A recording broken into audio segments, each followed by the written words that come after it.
ଦେଖନ୍ତୁ ସାଙ୍ଗମାନେ, ମୁଁ କିଛି କଦଳୀ ଚୋପା ନେଇଛି, ତାକୁ ଆଗରୁ ଭଲ ଭାବରେ ଧୋଇ ଆଣିଛି। ଧୋଇ ଆଣି ସାରିଲା ପରେ ଆମେ କଢ଼େଇରେ କିଛି ଅଳ୍ପ ପାଣି ଦେବା। ପାଣି ଦେଇ ସାରିଲା ପରେ ଆମର ଧୋଇକି ରଖିଥିବା କଦଳୀ ଚୋପାକୁ ପକାଇଦେବା। ପକାଇ ଦେଲା ପରେ ସେଥିରେ ଅଳ୍ପ କିଛି ଲୁଣ ଦେଲି। ଲୁଣ ଦେଇ ସାରିଲା ପରେ ଆମର ଯେମିତି କଦଳୀ ଚୋପାର ଟିକେ କଲର୍ ନ ଚେଞ୍ଜ ହେବ, ଆଉ କ'ଣ ତାର କଷା ପାଣିଟା ଭଲସେ ବାହାରିଯିବ।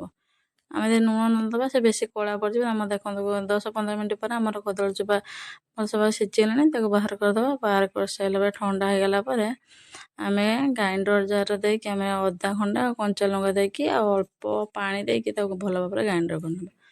ତାପରେ ଆମର ପିଆଜକୁ ଛୋଟ ଛୋଟ କରି କାଟି ନେଇଥିବା। ତାପରେ କଦଳୀ ଚୋପାର ପେଷ୍ଟ, ସେଥିରେ ଲୁଣ ଆଉ ହଳଦୀ ଆଉ ଲଙ୍କା ଗୁଣ୍ଡ, ଜିରା ଗୁଣ୍ଡ ପକାଇକି ଆଉ ସେଥିରେ ଅଳ୍ପ କିଛି କର୍ଣ୍ଣଫ୍ଲାୱାର ଦେଇକି ଭଲ ଭାବରେ ଗୋଳେଇ ନେବା।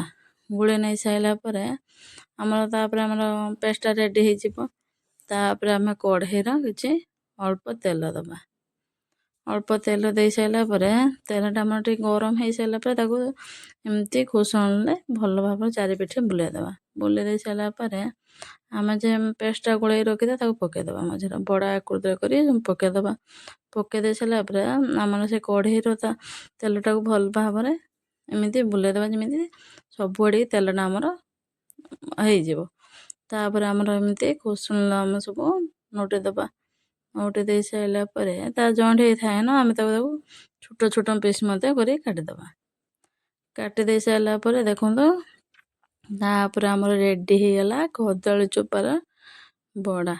ଆପଣ ଏମିତି ଆପଣଙ୍କ ଘରୁ ଯେବେ କଦଳୀ ଆଣୁଛନ୍ତି ତା ଚୋପାକୁ ନ ଛେଟି ଏମିତି ବ୍ୟବହାର କରନ୍ତୁ, ବହୁତ ସୁନ୍ଦର ଲାଗିବ। ଆପଣ ଘରେ ନିଶ୍ଚୟ ଟ୍ରାଏ କରି ଖାଆନ୍ତୁ। କେମିତି ଲାଗିଲା ନିଶ୍ଚୟ କମେଣ୍ଟ